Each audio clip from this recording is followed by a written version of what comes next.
Hey everyone, welcome to Know Your Gear QA number 48. Is this the first one of the year? No, this is the second one of 2018. We're off to a good start. I want to start real quick before we start the show and thank all the friends that make this happen. First off, we have Bradulist, Jeff Howes, Zachary Rowe, Michael Newman, Bruce Garris, Hanner Gunson, John Jex, Michael Shy, Justin Maybe, David Madison, and Lawrence Petros from LPD Pedals. And they were the original crew that started this, that got the channel going, so to speak, with the stuff. And then now we have a new crew on top of that, and it's Bob Pickwood, Tim, nothing more to say to that. John Levitt, Space Jazz, Alvaro and Luis from Pedal Pal Effects, Ricky Robinson, Gary Marshall, Chuck Keene, Chris Glaze, Dylan 87, Jonathan Pickering, Joe Watson, Brent Odell, and Russ Patterson from Taurus Pedals. So that's really cool. He's new, something we did with, and I'll talk about that in a minute. And then we'll get started with going back to the broadcast. Hey, how's it going? Can everybody see me fine? Looks like everyone's here. Yep. What's up, Jordan? Jordan saying, hey, you guys can see me fine. Cool. Couple things I want to point out just real quick. One of the reasons why we have these friends kind of sponsoring the live shows, and maybe some of you know and don't know, but if not, I'll reiterate it real quick. All of these live QAs are on the next day. It's 24 hours later. They are on SoundCloud and iTunes as a podcast. So you can download them for free or listen to them streaming for free. So if you ever want to just on your way to work, just listen to this, you can. And that is because of those friends that we talked about that sponsor this. That's what I do with some of those resources.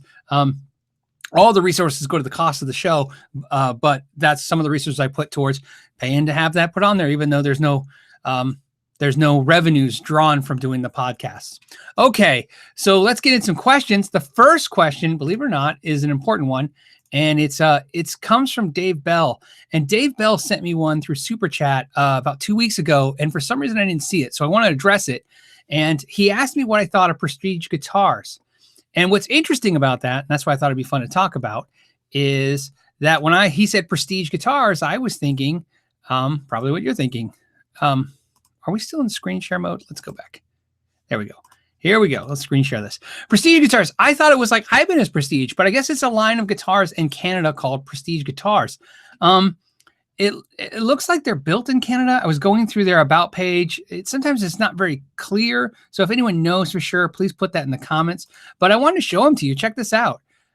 He asked what I thought of them, and I can tell you what I think. They look like clones. I mean, that's what it is. It's a Gretsch clone. Looks like a little LTD going on. Like that looks like an LTD guitar. That looks like, a Gibson or a Schecter guitar. This looks like LTD. LTD right here. Then there are some that have this looks like Gretsch to me with the TV Jones kind of Filtertrons. Definitely a Gibson / LTD. Very LTD meets Gretsch. Gibson right here again. So they look cool. Price wise, I picked one. The one I thought was cool was this Les Paul looking one here that has the Florentine cut like an LTD. And here's to answer your question, Dave. Seems like lets me into this. Maybe it won't. It's thinking. Anyways, here it is. It's 1,350. It says 11 to 13. So 1,300 US. If it's made in Canada, that puts it in line with what Godin is charging for guitars and stuff. I don't know. It looks like a Les Paul copy. So to be honest with you, my instinct is I almost would want to try a Godin over it because I know what it is, but I'm really interested in the brand. I didn't look to see if they're going to be at NAMM. So that's a brand that I will, if they are at NAMM, I will for sure check out because it looks pretty cool. So there's the answer to that question. Sorry, I missed it, buddy. All right. So what else do we got?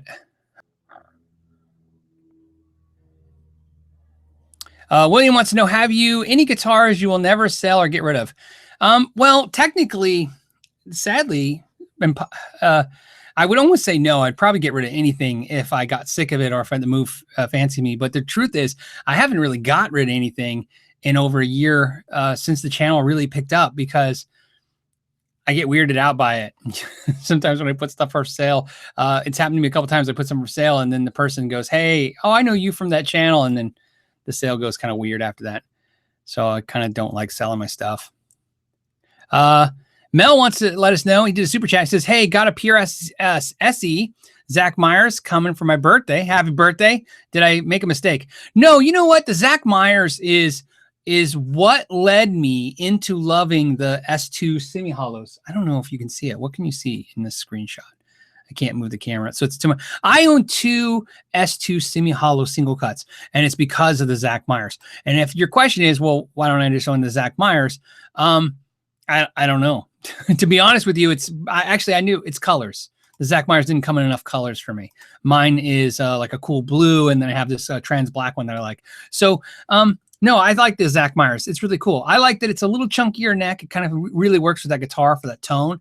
And I like that it's satin. In fact, I think it's one of the best SEs. One of my favorite things about that was, and I'm a Shinedown fan, so you know, and one of my favorite things was somebody, which was not Paul Reed Smith himself, but somebody at PRS said, you know, the best thing about that guitar is no one even cares that it's the dude from Shinedown. They just buy it because it's like a really good guitar. So he goes, that guy is making a killing on royalties, even though it's not really his name pushing the majority of the sales. And that just is a testimonial to it. Glass Slide did a super chat for $20, but didn't ask a question. So we'll put that towards that Chapman fund. I got an email from one of the retailers I was looking at saying, I think they're saying the one I want's in stock. And I literally mean at lunch today, I got that email. So I haven't even opened it. I just saw the title line. A lot of times when I see the emails, I only get to see the title line because I'm just not in a position to read it. Next question. Let's see what we got. A lot of PRS. We're on a PRS phase today. That's okay. Next question is, you know what? Jim Chase has got a good one here. It says, hey, Phil, I what do you think of the G&L guitars? I'm looking into a Legacy or an ASAT Deluxe. Have you done any G&L reviews? I have not. And here is what, so some good news. So I had been talking about going to G&L factory. I've been talking about that stuff. Here's what happened. So you guys know on Patreon, I hit my Patreon goal as of, I want to say a week ago. Some of the patrons watching will remember. They sent me congratulations. I found it out. You guys were sending me congratulations. On Patreon, you set a goal, and if you hit that goal. Now, I haven't technically hit it because it takes 30 days from when you hit it to actually receive the goal. Does it make sense? But anyways, in that goal, what I said was I would visit factories. And I'm glad because I kind of already made the decision to do the factories this year without that funding. I was just going to fund it myself. And you guys are awesome for 2 reasons. One, the Sharpen My Axe has cost about double what I thought it was going to cost me. That's okay. I love it. You guys love it. We're all good. But I was thinking, it's going to eat into that fund I was going to go to factories with, and then it all worked out. So, yes. So the answer to your question is on the GNLs. I plan to review them this year. I want to go to the factory this year. Maybe even this month. I'm going to reach out to them. Yes, because I am like you. I think a lot of us are curious. I think a lot of us are Fendered out.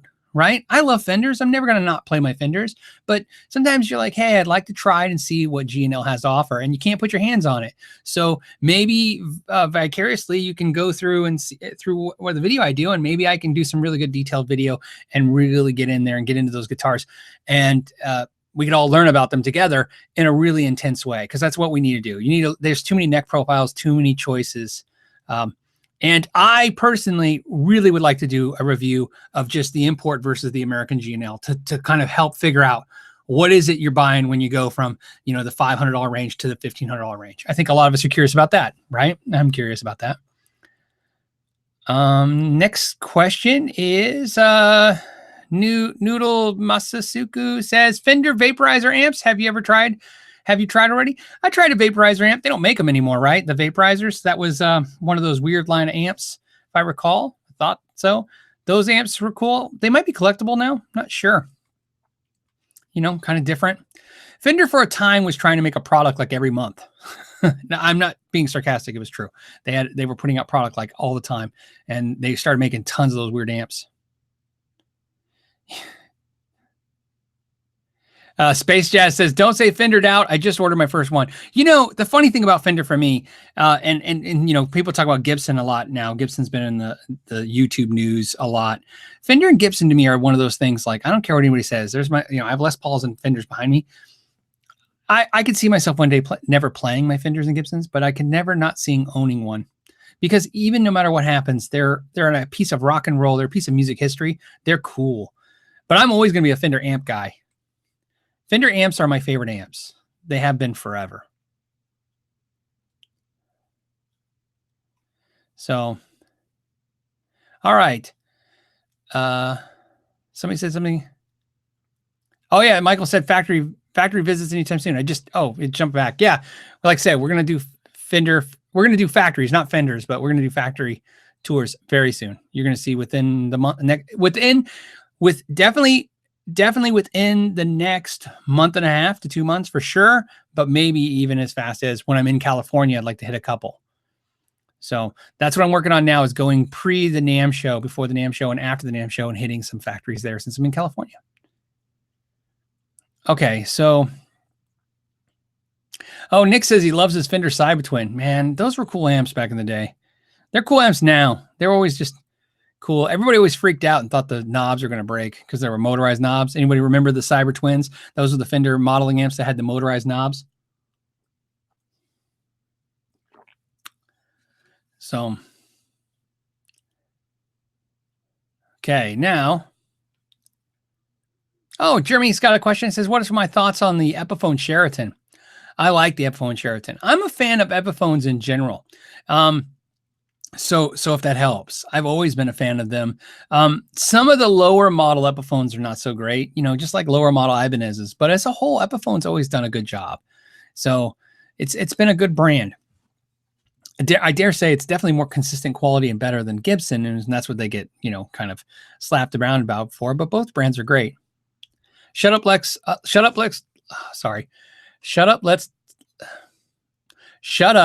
Talk. That's the name. Says order of operations for your guitar setup. Oh, okay. So in other words, like you want to know the order of how I do it? Well, I do have a sheet. On the knowyourgear.net, there is a PDF page that you can download the inspection sheets. The how I do setup sheets. I've done a video in the past, and there was a link. I don't know if the link still works.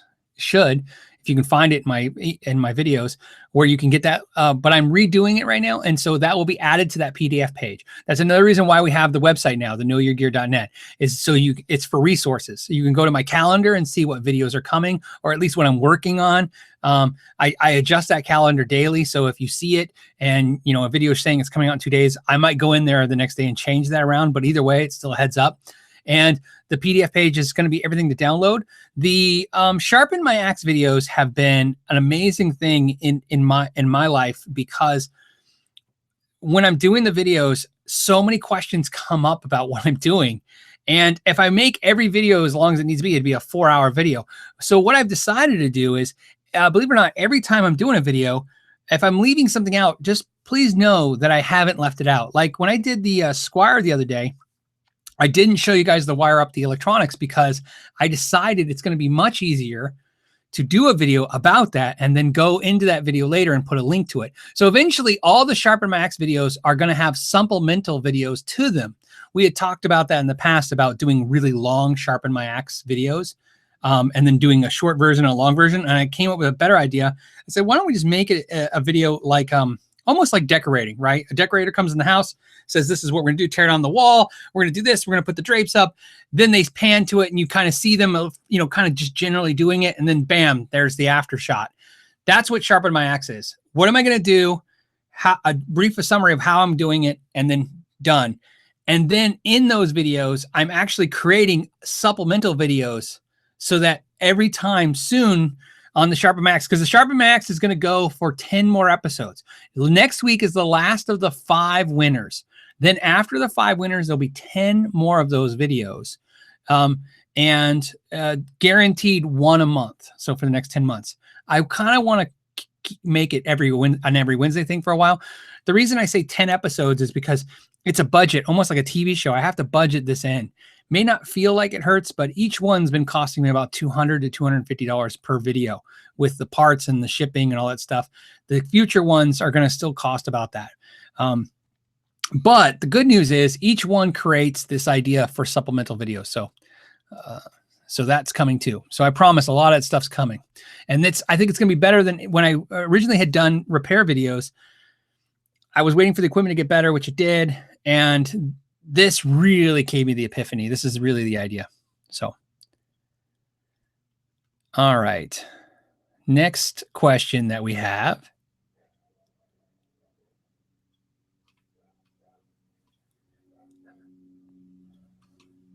A lot of questions.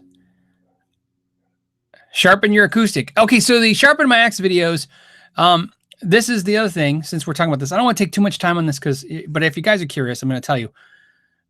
In the Sharpen My Axe video winners, we did the Gretsch, we did a Fender Squire, we did an Epiphone guitar, we did a Chapman. Next week is an Epiphone Les Paul. And so that's that's going to be. The idea with the Sharpen My Axe videos going forward, the next 10, every single guitar will be a different guitar. We'll never do the same guitar twice, ever. And well, ever, if we do, I'm sure, never say never, right? If we do, I promise we'll do something different. The idea is the same logic. I see the guitar, we kind of figured out. So yeah, we'll do a bass. We're going to do an acoustic.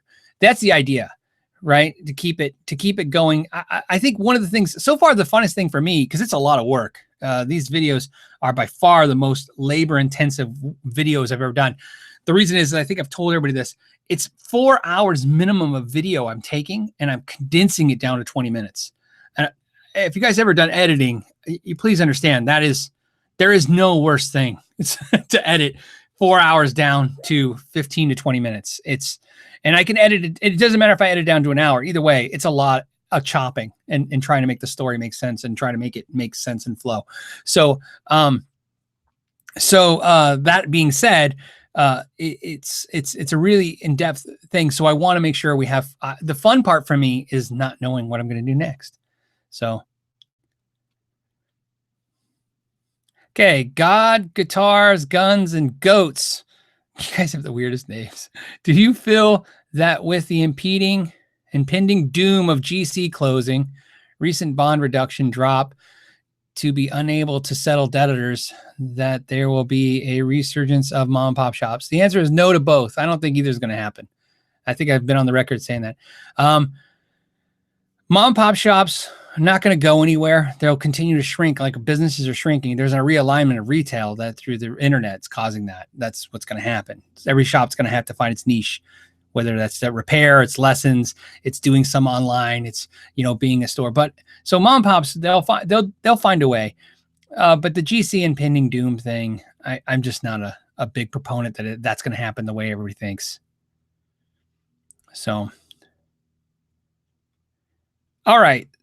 Yeah, it says, yes, it is easier to upload the whole 4 hours than edit. Oh, absolutely. It's crazy. Okay.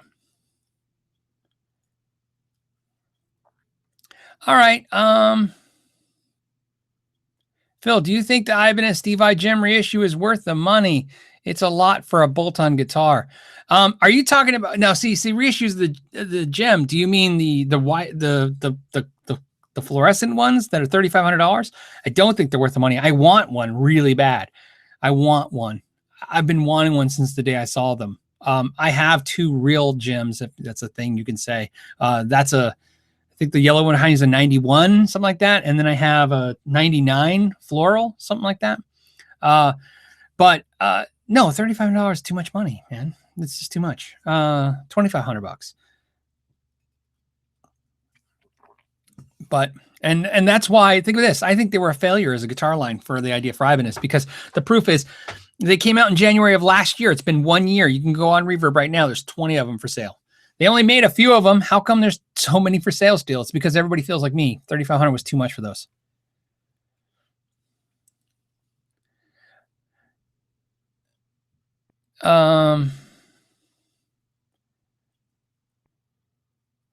Okay, K. Edward says, will you do a video of the new Synergy amp plugins?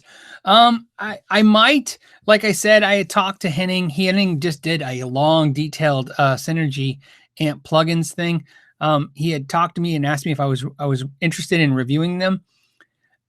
I don't know. You know what I mean? I kind of got the impression they were going to send me a couple to review. If they do, I will review them because I'm curious like anybody else. At the NAMM show, I'm sure I'll stop by the booth and check them out. I'm really curious, considering I've played the Randall ones and I've played the Ignitor ones in the past. I'm really curious how these line up with those, given that it's the same technology, you know, just improved, I guess. You know, I mean, that's the claim, they improved them. I'm curious if it's a repackage, like did they just take the old stuff that's been around forever and repackage it, or is it really something really improved? So yeah, so the answer to the question, I don't plan to buy them because there's nowhere to try them. So that's why people watch videos. I've watched some videos and they look good. I'm interested in a combo amp and a couple of them, but I want to try them first. Okay, Edwards, here's who has the best guitar collection, Henning or Scott Grove? I don't know, but if I was gonna say which one I would like to have, I'd rather have Henning's. Now, Scott Grove's original guitar collection when he started his channel, oh yeah, that thing was out of control. But then over time, it just became, you know, different. But he's got interesting, crazy guitars. So, but I personally like a bunch of Henning's guitars. So it's not about just having a bunch of guitars, about having some cool guitars you have, or guitars you want. Counting Days says manufacturers license the right to build Duncan design pickups using Seymour Duncan specs. Are they as good as the actual Seymour Duncan pickups? I believe so. Some people, you know, if you go on the forums, they fight all day. Duncan designs are, you know, I can tell you what I've done. I've actually swapped them and listened to them. I didn't hear a massive difference. I weighed them. I even weighed a Duncan design JB and a real JB on a scale, and they weighed about the same, just to see, like, are they shorting you on wire? What are they doing? Kathy Duncan, who is obviously Seymour Duncan's ex-wife, who runs Duncan, you know, Seymour Duncan, for the most part. I asked her years ago about this in detail, and she told me that, you know, it's just their spec overseas. So I don't know. I will tell you this. I can tell you this for a fact. People could say one's better than the other all day long. That's their right. They have an opinion. It's valid, I'm sure, to some degree. What I will tell you is this. I have never yanked out Duncan designs out of a guitar to put a Duncan in it. If I have a guitar with Duncan designs, I've just left it alone, unless I didn't like the actual pickup in it. So maybe that helps. The Blues Bunker says, Phil, what editing software do you use? I use two. I use, believe it or not, I'll use iMovie sometimes because it came with my Mac and I like it. Otherwise, I use Final Cut Pro because, again, it's a Mac. It's editing. Now, for my phone, because I use my phone to make videos, obviously, I use an app called Power Director. And I'll show you if you guys are curious. This is, it's free if you don't mind their watermark. But it's $2.99 if you buy it. I recommend buying it. It's a full editing app. So obviously my phone does 4K and definitely 1080p. I mean, it's not the greatest. It's like 24 frames per second or something like that. But I definitely will use this. I will tell you this. My phone, for a while, I would use this a lot for videos. I think I've said this before, if I haven't before. Until I hit 100,000 subscribers, I made every single video you saw on YouTube with a phone. So you know, I use all kinds of mic systems and everything to plug into the phone, but I was using the phone. But now I use the phone primarily for all of my Instagram and Facebook videos, quick videos I do. I use the phone editing software. So that's the software I use for my phone. That helps. And then I thought I missed a question. If I missed one, I thought I saw somebody super chat and I missed it. If I missed it, hold on. I just want to make sure. Sometimes you don't click them, you miss out.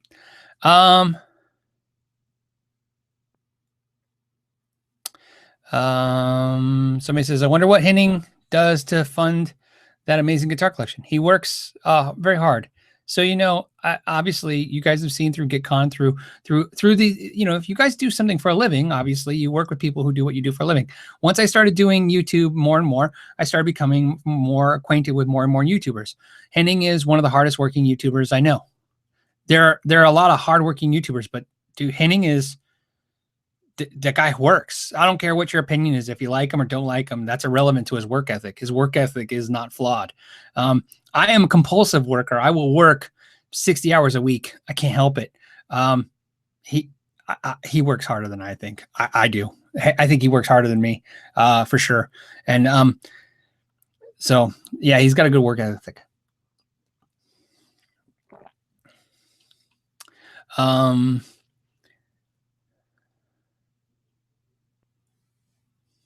Okay. Oh, Mike says he's never made the live show in his first time. All right, Mike. Hey, how's it going? DW Fan Gear said first time too. Good. I'm glad. There's 807 of us hanging out. It's very exciting. Music is win. Hey, what's up, Tyler? He says, any plans to sharpen more axes? Absolutely. Like I said, 10 more after this. The fifth one will be next week, and then 10 more after that. So, and in anticipation, I will tell you right now, if you go to the knowyourgear.net website, there's a Sharpen My Axe page, and then there's some sponsorship mentions. I am reaching out to some companies that make some crazy nice stuff. I mean, I started going, hey, I got these in the can. These made these Sharpen My Axe videos. You guys seem to like them. I went to companies. I said, hey, you want to help? All you got to do is provide parts. You know what I mean? I'm going to be doing this, I'm doing all the labor for free. I'm going to do the videos, I'll put the stuff in their guitars. I'll be paying some of the guitar parts out of my own pocket. But instead, so I got some great companies with some, not just great parts, but parts that I covet.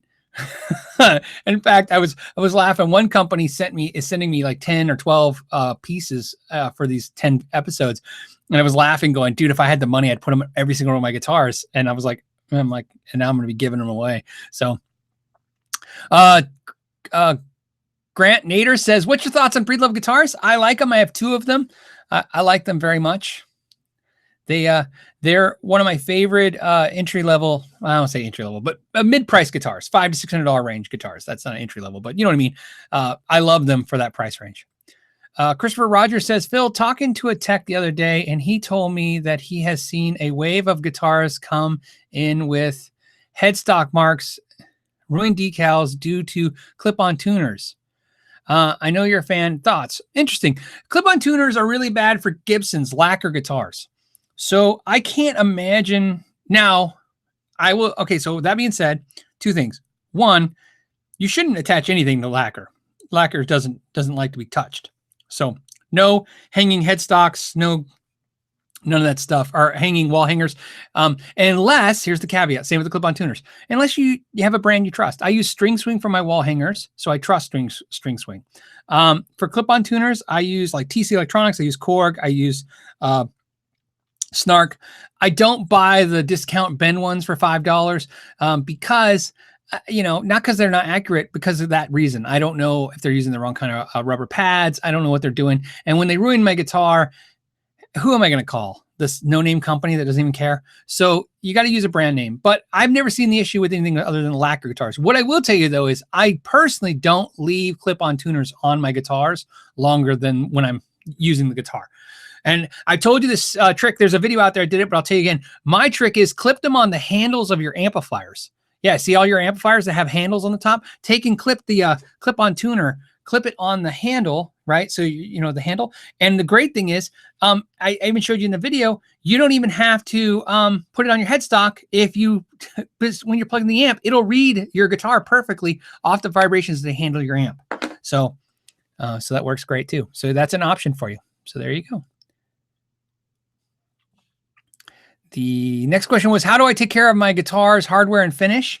I use microfiber cloths like this. I buy mine from Costco. These are Kirkland. I don't know if where you live, you have a Costco. These are the cheapest ones I've ever found. You get a bag of these at Costco and they last you months. Microfiber cloths. And I wipe things down when I'm done. It's a habit I just got into a long time ago. As soon as I'm done with the guitar, wipe the body down, wipe the neck down, wipe everything off, dry cloth. That's my preferred method to take care of the finish and hardware. But otherwise, I use guitar polishes and I use brand names. So like I use Hose, I use Dunlop. Again, I like brand names for materials that this is the way I think. My guitars to me are very expensive investments to me. Okay. Whether the guitar is $500, whether the guitar is $1,500, it's an expensive investment. And if something goes wrong, I want to call somebody to tell them that it went wrong and there was a problem. And I've learned over time through the years, brand companies like Dunlop and Korg and companies, Planet Waves and Diodero, when you call them, people answer and they hear your problem and maybe you can get it fixed. When you call this weird company that no one even knows, you find out half the time they don't even have websites. So there's no even call them. Matt Cole says, hey, Phil, do you own any metal-bodied resonators or have much experience with them? No, I don't own one. I've set up a few over the years, but like I always made the joke, setting up a resonator is easy. You just raise the action even higher. It's a joke. Kind of. No, it's not my thing. They're heavy. They're heavy guitars.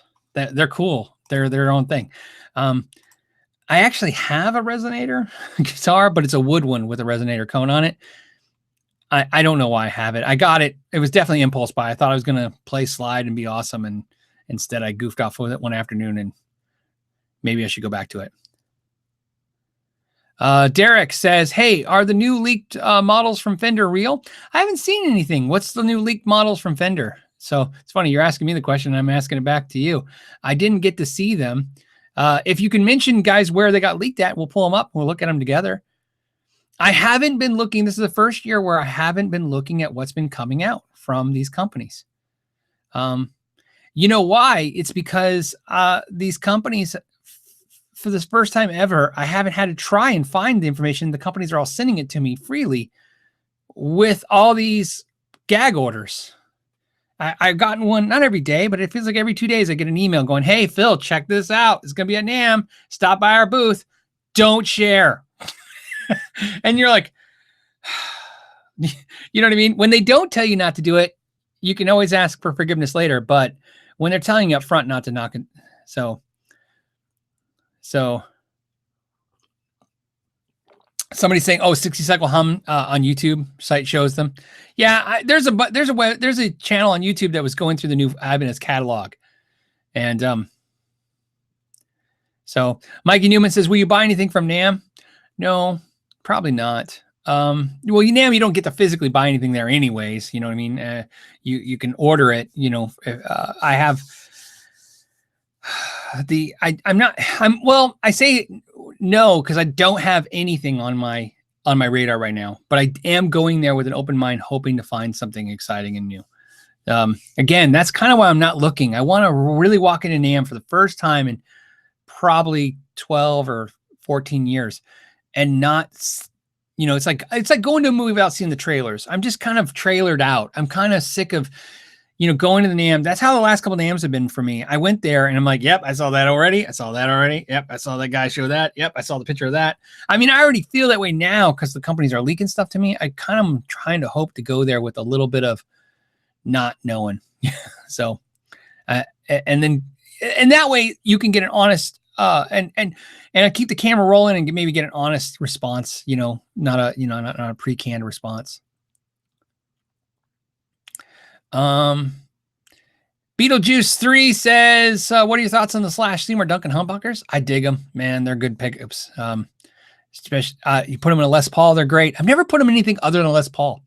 Funny. I never thought about that before. I probably installed about 6 or 7 sets, for people, and I'm always into a Les Paul. I don't think I've ever installed them in anything else. Yeah. Somebody, Space Jazz says, cancel the Chapman fund and reassign the Guthrie Govran signature fund. Yeah, that's a great Charvel with a great price tag. Guitar wise, I'm kind of trying this year. I want to focus on guitars that are more amazing for the price. That's why G&L's on my radar. I'm trying to find a guitar that's like, man, what can I get that's not inexpensive or expensive, but what is it like, you know, best, you know, dollars. Hey, Graphtech's got a question. Do you think you'll ever get a custom guitar built for yourself? So the question, easy. I have made many custom guitars for myself. I've built a couple for myself. I've ordered a bunch for myself, and I've never kept any of them because every time I was happy for a little while, and then I realized like I would have done something different if I would have known now with hindsight. And every time the idea of spending that money a second time just got really, really sad. And what happens to me, and maybe you guys have experienced this as well. I obviously love guitars, and I love collecting guitars and having guitars. I think something happens internally with you. You always end up loving one kind of guitar. For me, it's a Strat. There's just something about the way it feels, and I hold it and I play it. It feels right.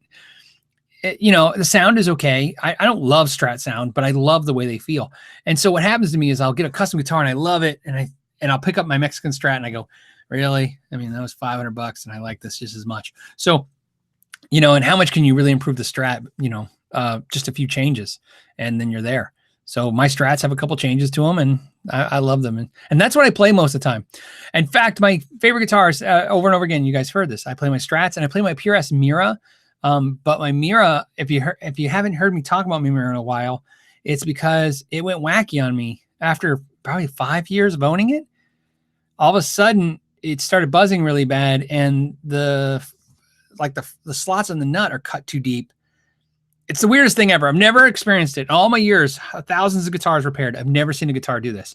So I'm actually fixing that right now. I put a new PRS nut on it.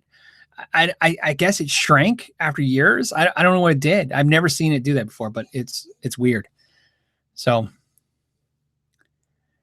yeah. Scott said, Phil's custom guitar would be made entirely from Graphtec material. You could probably do that. Why not? I mean, I know you're kind of being sarcastic, but you know, at this point, I would imagine with the wood world and the world we're seeing, we're going to be seeing all kinds of stuff. So, yes, somebody says, Atcham, sure. Atcham DG said, will you maybe do 1 or 2 bass videos a month this year? I thought I had grand plans for bass I did. So, you know, in September, I purposely didn't do any bass reviews for 2 or 3 months after I told you guys I would, because GitCon was coming. I knew I was going to order a custom Warwick, and I was excited about that. I ordered the custom Warwick, and then I thought when I got that, I was going to do a ton of videos. I have all these bass videos planned, but I wanted to use the new custom Warwick I ordered. They haven't finished it yet, so it's been a while. So they said it takes like 6 weeks, but that was in October, so it takes longer than 6 weeks I'd taken it. So that happens. It's nothing to the world.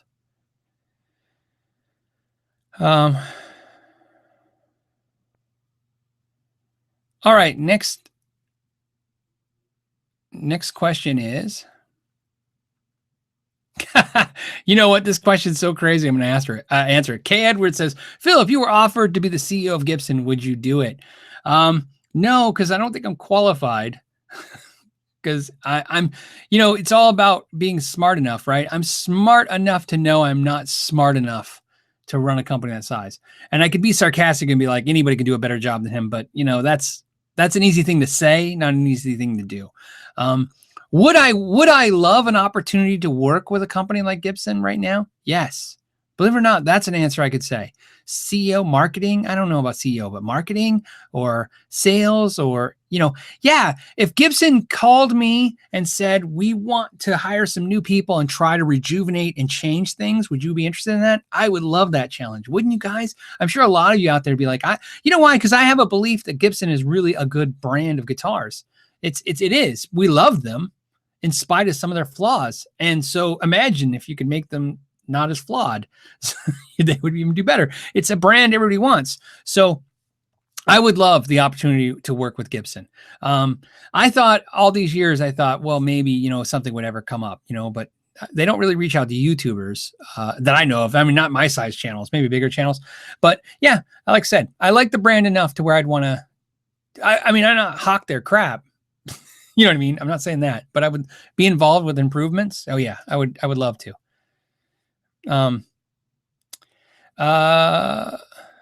The question came, super chat question, is your thoughts on the Boss Angry Driver. You know, I had no interest in that pedal. I made comments before in a live show about it being $200 and by Boss, and it's not my thing. But after getting the Angry Charlie, if you guys saw my video on that, because you guys picked it, and the video on that, you know, is very polarizing. Half you guys were like, it's horrible, and half you guys were happy. No one said anything about the way it sounded. Everybody said it sounded good, I guess. I thought it sounds good. I like it.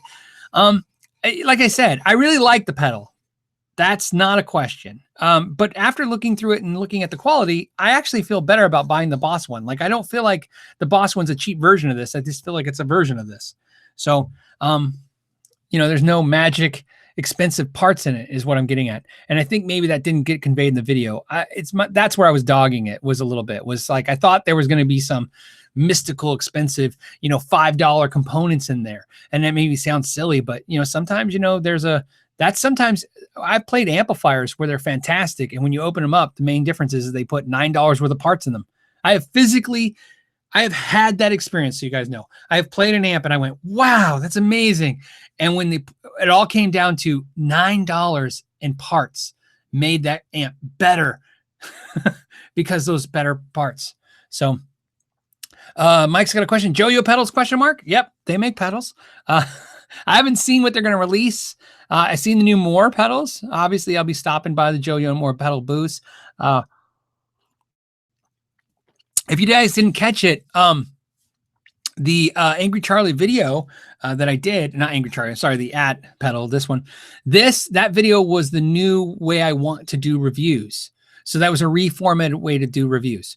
So I will no longer do any reviews on pedals anymore, or maybe even amps or guitars, but definitely pedals, where I don't give you a version. So if I do a cheap pedal, like if I was, so for instance, if I was to do the Cruncher pedal review, I would have mentioned that for more money, you can get a slightly better pedal. You know what I mean? And now from now on, when I do an expensive pedal, I will show you what pedal I think you should get for a fraction of the price. I think that's an interesting way of looking at a review. Like, hey, you know, two budget prices for like objects, you know, so that's what I want to do. Mike's got a question. He says, are custom guitars made by boutique builders better than mass-produced custom shop guitars or Gibson or Fender? Not all the time. A lot of times handmade means mistakes. That's what that means. I mean, there's a reason why manufacturers improve the process. I mean, obviously they make it less expensive, but also they refine the process for consistency. So no, the answer is not that boutique guitars are better. What happens though is boutique guitars are more unique. It's a lot more interesting to have something that nobody has. A lot of times boutique builders build their entire career around a frustration. We all have it. You know, Paul Reed Smith's the perfect guitar for me to explain. I like Paul Reed Smith guitars, but I hate the way it cuts in my arm, that little up scoop. I hate that. That's why I like the S2s better.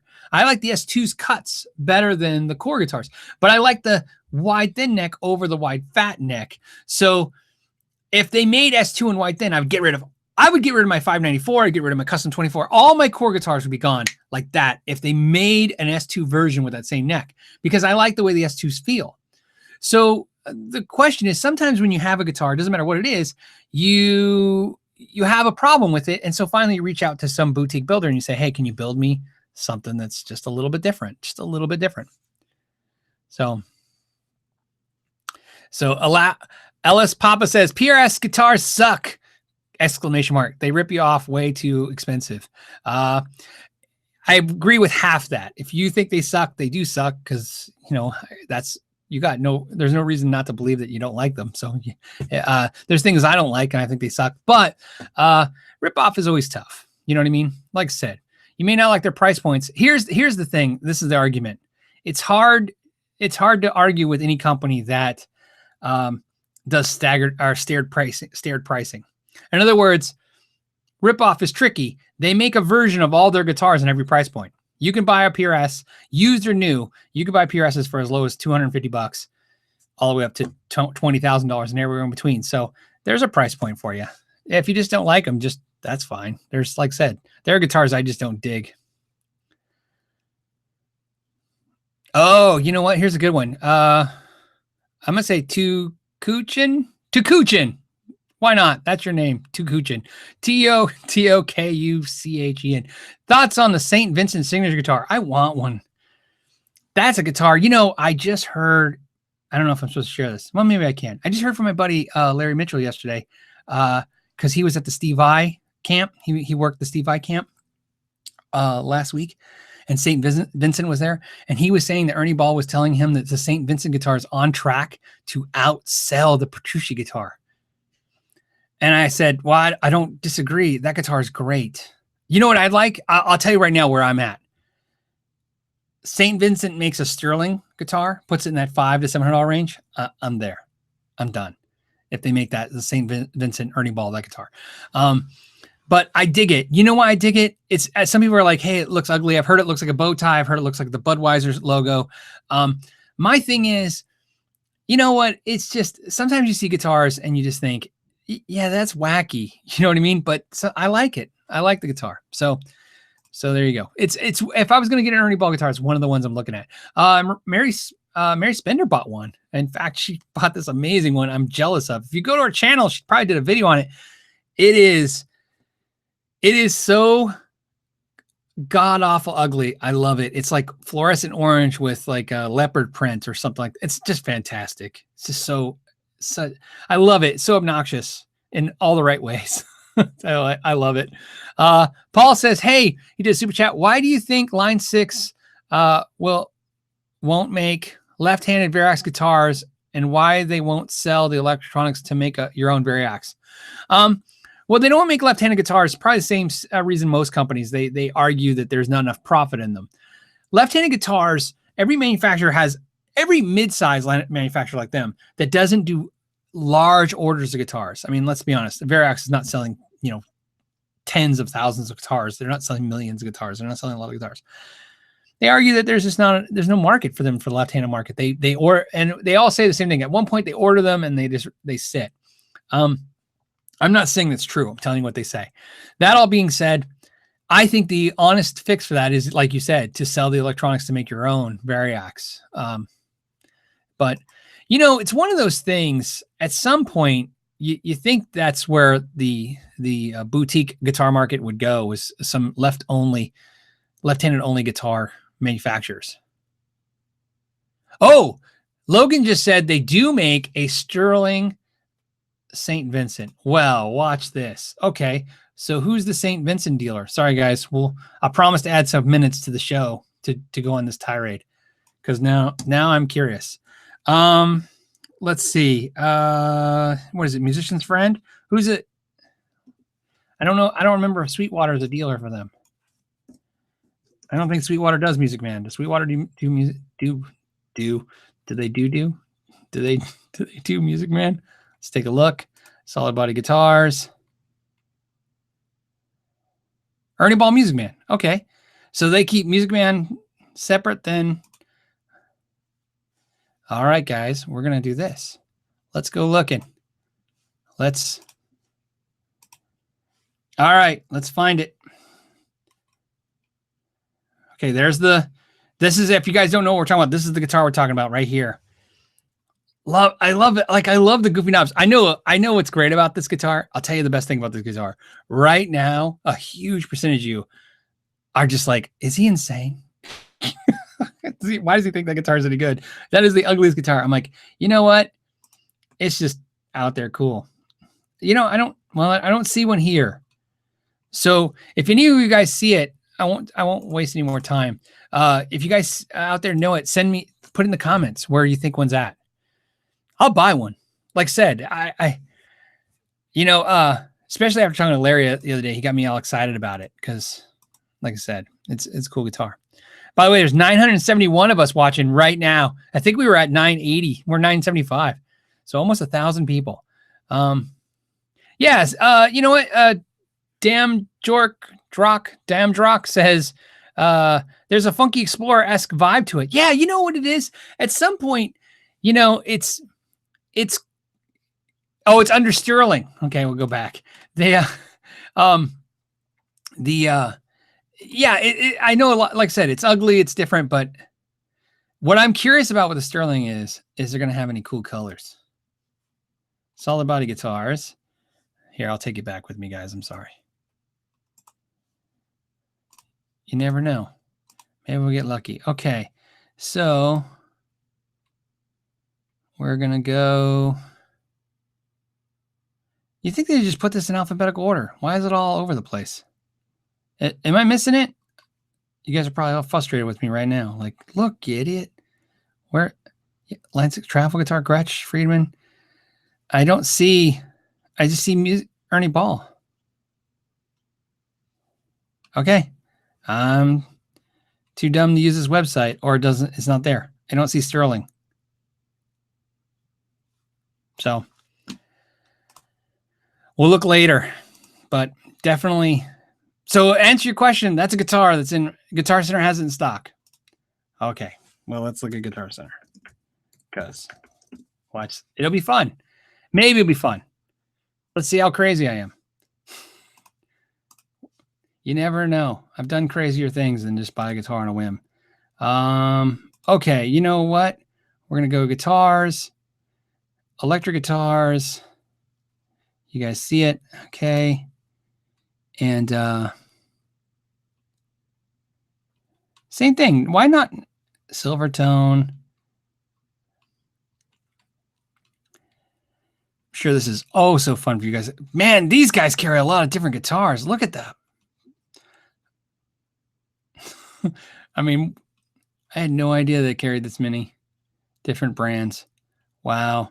I wonder how many of these brands are drop ship only. In other words, they don't stock them in their warehouse. Just if you order one, they'll just notify that company to send them straight to you. Okay, Warrior, Austin, Dean, Diamond. You know, I might just type it straight in and go right to it.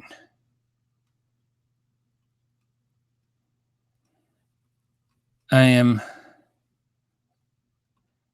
so sorry. Duesenberg. Hey, you guys talk about Duesenberg before. There's Duesenberg. Sterling. There it is. Okay. Here we go. There she. Look at that. Any other colors? Looks like it's a one color guy, right? You guys don't see anything else? $600? That's not horrible. It's about a little bit more than I wanted to pay. I wanted to pay $5, but can't have it all, right? In stock, comes in one color. Cool. So let's play a game. So hold on. I'm gonna stop this for a second. We'll go back to the live show. I still have it pinned. We'll talk about it in a second. What do you 992, you guys? What do you think? We hit 1,000. We hit 1,000 watchers. I'll buy it right now. How about that? AMS has it for $5.99. Same. What do you guys think? Do you know what? I love twin reverbs are loud. That guitar is ugly as F. Yeah. See? But you know what? Isn't that great? That's what's great about it. You know, and it evokes an emotion out of you. Maybe not the right emotion, but it does.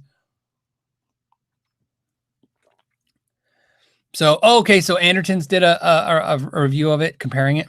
So 1,002. Okay, I guess we're buying it. Hold on a second. I don't want your coverage. No thanks. Hold on. Hold on a second. I don't want to take too much away. You're clicking buy. Yep, I know. I'm trying. It's thinking right now. I'm going to keep talking to you guys. Although we can't make a habit of this buying stuff on every live show. I don't. Okay, here. It's funny because I'm saying no, I don't want the coverage. It's not taking me. There it is. It's not taking me to the next screen. Okay, I only want one of them. It's saying I want two now. It's, dude, seriously. So you guys don't think I'm crazy. Look, it is jacking with me. Hold on. Take you. Look, this is one more time. Okay, now we got, see, update. Okay, I gotta take you guys out for 1 second. When it goes to the monies, you know, the share my credit card information with the world. So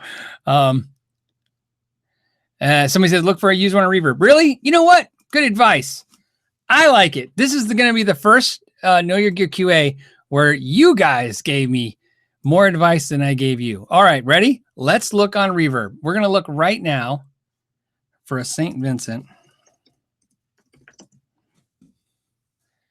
guitar. And so here, watch.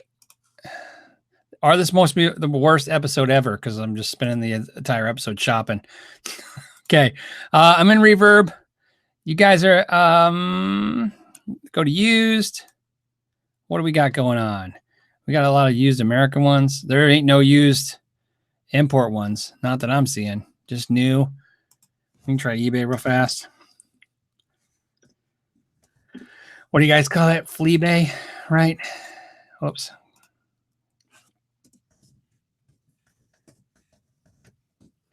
Okay. Pull that up. We go to used. This is the worst episode. To like, how was Know Your Gear today? Phil just went looking at guitars the whole time. $549 pre-owned, same $50. Is that worth it? Don't you kind of hate that? You're like, really, dude? Don't you feel like the people that only like take $10 off a used guitar are out of touch? But let's see what it says. Who's selling it? Reputable seller. Looks that way. 100% positive feedback. 4,700 blah blah blahs. 7.68 pounds. Not too heavy. That's good. At least we know the weight. Blue includes trem bar and a gig bag. Guitar is in excellent condition. No dings, dents, fret wear, minor scratches. And make an offer. All right. Okay. This is where it gets fun. Let's play. This is gonna be the craziest episode ever. What's the offer? What's the offer that gets us this guitar? They're asking $550. Okay. Benjamin just did a super chat for $5. Free shipping too. All right, anyone? What's the 400? You guys really think 400? You think they take 400? I'm gonna say Reverb. Oh, somebody says Reverb does have them used. Michael Nelson, towards the guitar fund. You guys don't have to give me money towards the guitar fund, but I appreciate it, Michael. By the way, if you guys never check out Michael Nelson's channel, it's one of my favorite channels on YouTube. I'm not just saying that. There is a video on there. He makes a ton of great videos, but there is a video on there I think is one of the best videos ever made on YouTube, and it's the Zach Wild video that he made where he was talking about getting the Zach Wild tone. He's made a ton of videos that are even better than that over time, but that video is just a great video always. So just to point out. Okay, so 525, 450. Somebody, I just want to confirm. You're welcome, Michael. So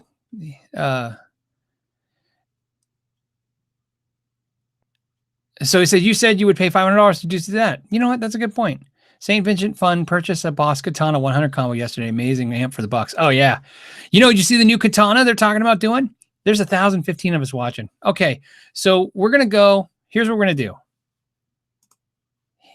Here, so I can screen share with you guys so you know. So you guys can see. Okay, screen share. Here we go. All right, so we're on. Here's what we're going to do. We're going to make the offer. As you guys know, I got to sign in. Okay, let me sign in. Give me a second. Not that the sign-in's that big. I think it blocks my password anyways, but all right, it's thinking. Okay, we can go back to it. And then we can get back to talking about gear and stop this shenanigans of buying guitars. Please enter my offer. Okay, $500. I like the weight on it. $500. That's the price I want to do. Review the offer. We sent it. Submit the offer. Wouldn't it be funny if that person was watching right now? Please allow 2 days. Really? They do 2 days, not 24 hours? So they sent you Gear Trader 57. All right. So here's the deal. So here's what I'm going to tell you guys. You can imagine if they take the offer, I'm buying it. If they don't take the offer, I'll probably just buy the new one on Musician's Friend or wherever that was just a minute ago. What do you think? I think that's a good idea. Now I'm excited. That was exciting for me. Probably not so exciting for you guys to watch me do that, but $500 an insult. Yeah. You know what it is for me? It's like 10% off their asking price when it's $55 off, right? So $495. That's usually my go-to, 10% off. Sometimes I go a little lower than that, but I'll be honest. A lot of times I just don't want to insult people, like you said. But realistically, what is a $600 used guitar worth? It's worth about $450. You guys were right, $450. But you know, it's a good weight. You say it's good condition. I want it. There's no reason to mess around with it. Like somebody said earlier. Thank you, Lonnie, for the super chat. I have a good question to answer in a second. There's no reason to dork around with it. I want the guitar. It's like I said earlier, the person that commented, I said $500. You're absolutely right. That's what I think it's worth. I'm excited to have it. It's cool. I'm now going to check to see if she's going to be at the NAMM show. Maybe I can get her to sign it. So that would be actually really cool. Scott has a great question. It says, Phil, any reason why you're out of disfavor with your Les Paul Classic? Yeah, my Les Paul Classic is right behind me. And so you guys know, I've mentioned in some other live shows that I've kind of fallen out of favor with it. By the way, 1,032 is the record high we've ever done. So that's how many people are hanging out. So we'll go a little long today because we spent some time shopping. Yes. You know what it is it's fine. It's a good guitar. I'm not falling in love with it. So the problem I have is the other Les Paul I have is 10.5, like 11 pounds. It's really heavy. In fact, you know, when I did that video, some people are like, hey man, what do you mean it's too heavy? Who comes over to my house and picks up the guitar, makes a comment to me, the same thing. They go, this is obnoxious how heavy it is. And so, you know, I'm guessing at 10.5, 11, it could be 12.5 pounds. So it's a better Les Paul. It's a 2005. So I've been thinking about it. And here's the opportunity with this gold top Les Paul. I decided I like it. I don't love it. It's an anniversary gift, you know, right? It's a thing. And the whole Gibson thing has been sucky, watching them kind of screw this whole guitar market up for themselves. So I thought about selling it and I decided not to sell it, but I might be trading it to my buddy Joe because, believe it or not, he's the one who traded me the floral plant Jem, and we still haven't resolved all that stuff. So that's what it's on the thing now. So it may go to a trade, but if it does, I'm going to be getting another Les Paul as well to replace that one out. But if I get another Les Paul, I'm going to get rid of both Les Pauls, that one and the other heavy one, and just get one that I fall in love with. So, all right. Any thoughts on the Marshal JVM 205 amps? I do. I like them a lot, the 205. The 205 is a 50-watt version of the Marshal JVM. The Marshal JVM is a really good one. I just heard recently, I guess they're going to discontinue that series. You know, I think the JVM was one of those models. They didn't see an opportunity. They made a 112 combo. They made a 212, but they made them too big. They should have made a smaller, like Hot Rod Deluxe size, 25-watt combo. I think they would have really killed with that model. That would have been really great, and definitely a head version of that. So maybe they'll do something like that. But to answer your question, I love the 205. I think it's definitely my favorite of the JVMs because it's a good wattage. It sounds great. Great amplifier. I regret not buying one. I almost bought a couple times when they were at the right price, like $800-900, and then they started hitting over 1,000. And I don't think that's obnoxious or too high. I just thought, you know, I'm sure this has happened to you guys, right? You ever look at something and go, I should buy it, and then it goes up in price, and now you have it in your head, you want to pay $800-900. So you wait, and then as you wait, they just keep going up. So. The next one, Phil says, Phil, you need to impulse buy an orange and get it out of your comfort zone. Yeah, you know, I do want an orange. Believe it or not, I want an orange amp right now. I want another Tiny Terror. Is that the Micro Terror? What's the little teeny one, the $150 one? I almost bought one the other day. I want one. I had one for a very short time, and I don't know why, but it's just something I want again to take and jam with. Tony says, get a custom shop Les Paul. If you look at my old videos, I had a crazy expensive custom shop Les Paul, a really crazy one. It was like Daphne Blue. It was great. I got rid of that guitar. Believe it or not, it kept going up in value, and it got to a point where I got freaked out. If it got damaged, it wouldn't be. I paid more than I was comfortable paying for it, and then it went up in value. And you think, yeah, it should make you feel good. What ended up happening with that guitar was, and I don't regret getting rid of it, but, you know, it made me sad. But I got rid of it because, like, I think I nicked it, or something happened. And then I just kept thinking about, like, over time, it's just going to be worth less and less because I'm going to, you know, because I want to play it. So that's why I got rid of it. But everybody's different. That's when I learned. Those are one of those guitars where I learned I have a comfort zone on guitars.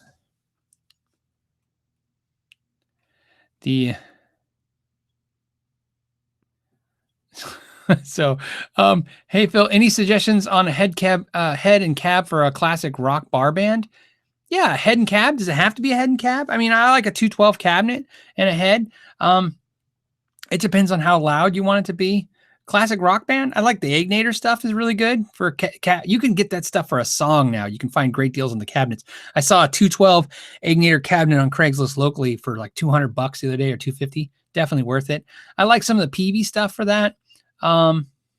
Obviously I would say Marshall, but I mean, unless you get a 50-watt Marshall head, you know, and a 212 cabinet, that's good stuff.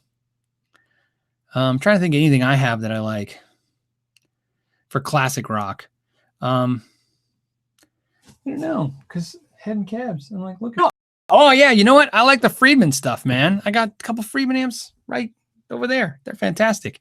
That's another head. Their cabinets are really expensive.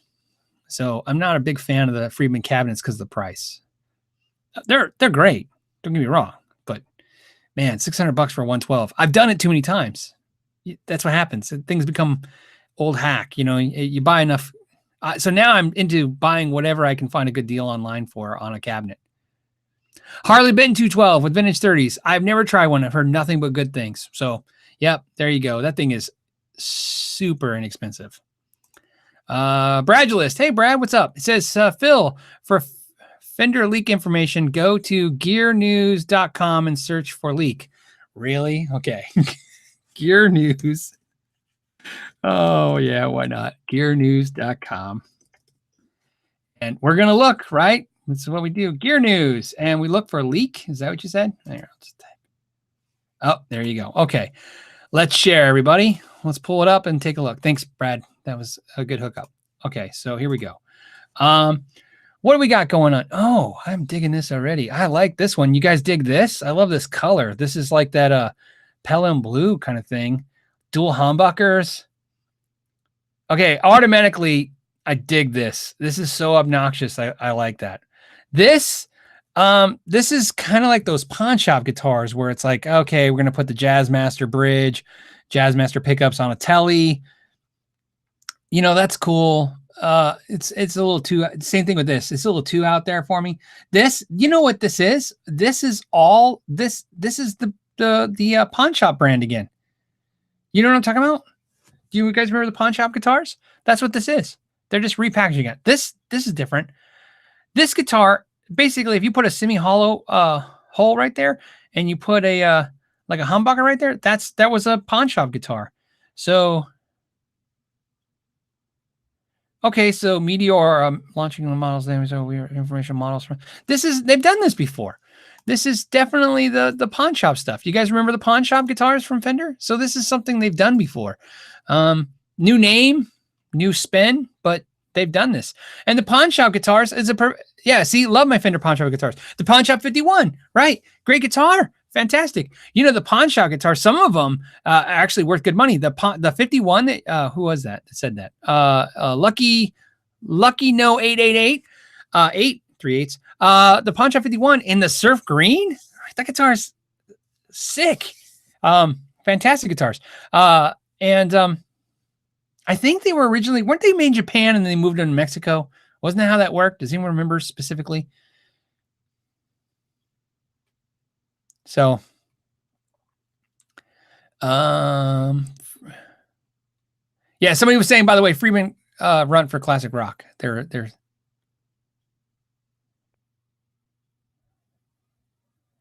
so, what's funny is I didn't look to see if we got a response on that offer. I'll pull it up because it's going to come through my email. So we'll have it just in case. Just in case we get the answer during the show. That'd be kind of cool. Nope, just says I've submitted the answer or the offer. Okay, so so I dig the guitars. They're cool, but they're definitely the pawn shop. Mine is Japan. Okay, so Lucky 888. So they were Japan, and then at the end they're made in Mexico. So if you guys look online at the pawn shop guitars, they were Japan, and then towards the end they moved to Mexico. They were fantastically cool and different guitars. So this is a repack of that.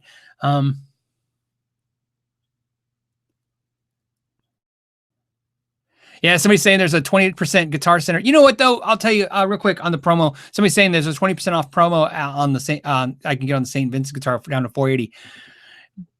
I'm really particular about how much a guitar weighs. I don't want it to be a brick. And so the fact that that person online put the weight, that's enough for me. It's worth it. If I get it for 500, even used, $20 more to know that it's not going to be a problem is worth it. So, Lieber1019 says, Phil, do you believe in turtles? I not only believe in turtles, I believe in Teenage Mutant Ninja Turtles. Is that the same thing? It's the strangest question. I believe in turtles. When I was a kid, my grandfather had a turtle. They had it in the backyard, and it used to scare me to death. Like one of those big turtles. I don't even know if they're legal to have. You used to feed it lettuce, but they would tell us when we were kids that if we got our fingers in its mouth, it'd be like they would take our finger off. So I was so little that thing always scared me. So I don't have a fear of turtles now, but when I was a kid, that thing was scary. Okay. What do you think the Code 100 had? But I will tell you a backstory that leads into this, and you guys can tell me what you think. I like getting feedback from you guys. So I mentioned that I had a bunch of practice amps. I was thinking about getting another Katana like the 50, and then Yamaha reached out to me and said, "Hey, we'd like you. Are you interested in reviewing the THR10 head?" After many discussions with you guys, I said, "Look, yeah, I'm interested in that, but I'm really interested in reviewing the THR10 and doing that as a review." And then I thought, maybe that'd be a good way to review it. And then if I like it, I can maybe buy it. Maybe they'll give me a deal. I don't know. So I sent them an email response and said, here's my policy on this. You got to ship it to me. I review it. You pay to ship it back. I don't charge for anything. I don't keep the product. That's the end of the deal. And Yamaha sent me a 2-page contract that they want me to fill out. And it's not 2-page contract. I'm sorry, 2 pages, 2 different contracts.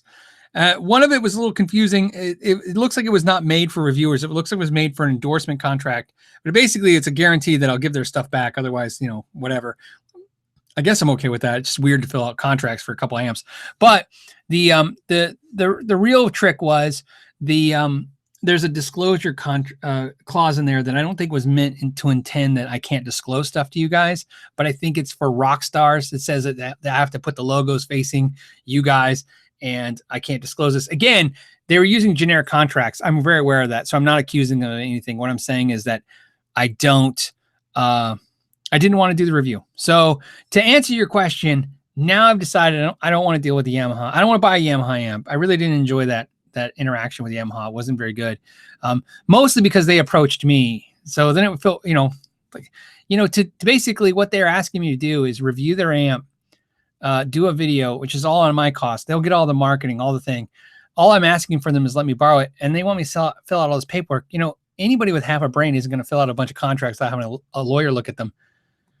And that's cost. I'm not paying all this cost just to check out an amp. So the long story short, I'm thinking about buying a Code 25 now. Either that or the Katana 50. So I'll make the decision soon. There you go. All right. Next question. We'll cut it. We're going to cut it right now to the last 2 questions. We went long because of the thing. And then hopefully next week, I'll bring out the guitar because, yeah, you can alter the contract. I get it. I get it. I've done contracts many times. There's all this. That's not my point. My point is there's no money involved. So there's no reason to be dealing with contracts for me. If I'm dealing with a contract, they're paying me. That's the end of this. If I'm signing anything, there's monetary value involved. I'm not doing free promotional stuff. I mean, that's what a review is. It promotes them for free. So there you go. All right. So, there was a good question. It says, why don't I just buy the TR10? Okay. Why don't you just buy a TR10 and then return it after review? Yeah. I thought I would be lying if I didn't think about the fact that, why I could buy something at a Guitar Center in my local and then return it when I'm done reviewing it. I thought about that long and hard, and I just decided ethically it's not where I want to be. You know what I mean? I don't think there's anything wrong with buying something, trying it, not liking it, and returning it, and then in the return of it, maybe doing a review. But if I know right off the gate that I'm probably just going to review this, I didn't want to do it. So that's why ethically I stayed away from it. I have no problem buying the stuff. If it's something I'm interested in. I am interested in the TR10. It's a product I am interested in. But I just don't know if I want it. Really what I want to do is I want to do a THR10 shootout against the Katana versus the Code 25. Those are the 3 amps I'm interested in. So maybe that's the video I'll do. Maybe I'll buy those 3 and give that a try. I'm not sure. So, all right. And the last question of the day is, okay, this isn't going to be the last question. I always do that.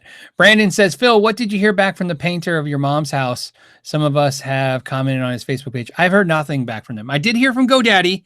GoDaddy did send me a thing saying they saw my YouTube video and they that I was right, that obviously that did qualify, and that they were going to refund me my $80. I just haven't had a chance to respond to them. So that was good. The painter guy, he was sketchy from get-go. So I have no not shocked at all. I'll never hear from a guy like him. He's not even licensed in Bond. We did some research and we found out he's just basically just all a sham. So, all right.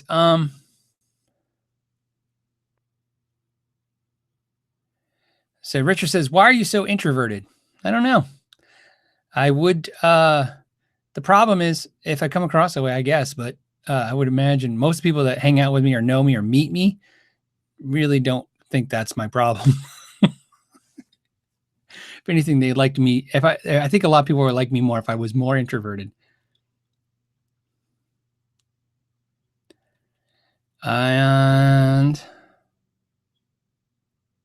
I have a code 25. This is from Ian. I have a code 25 and I didn't like it. Bought the Black Star HT5 instead. It's good. Good to know. But I'm looking for a modeling amp. The HT5 I know I like. It's a good amp. That's a tube amp. That's a pickup. I would agree with that. I'd pick the HT5 over the code 25. I'm looking for a small modeling amp, just to play and turn my head off. Don't work with pedals. Don't mess with, stuff. Just extrovert, stuff like that. All right. That was a good episode. I had fun. There was a lot. This is the highest amount we ever had. I think we bought a guitar, right? We'll see. We'll see if we bought a guitar. Here's the good news. I promise you this. We either bought a guitar on eBay for $500 or I'm going to buy the guitar online, and either way we'll have one and I'll do the review of it. Kind of like the pedal. I'm really curious, like I said. And then there was a last comment. Somebody said something about Aguafish. I don't want to lose that. Somebody said, check out Aguafish. Right? Is that what you put? And the only reason I want to comment on that is I already know Aguafish. I've actually interacted with him once before. He's a YouTuber. He's a young guy. Cool dude. Asked him to come on the live show. He was going out of town. This is right before the holidays. He was going to be one of the guests I was going to pull on the live show.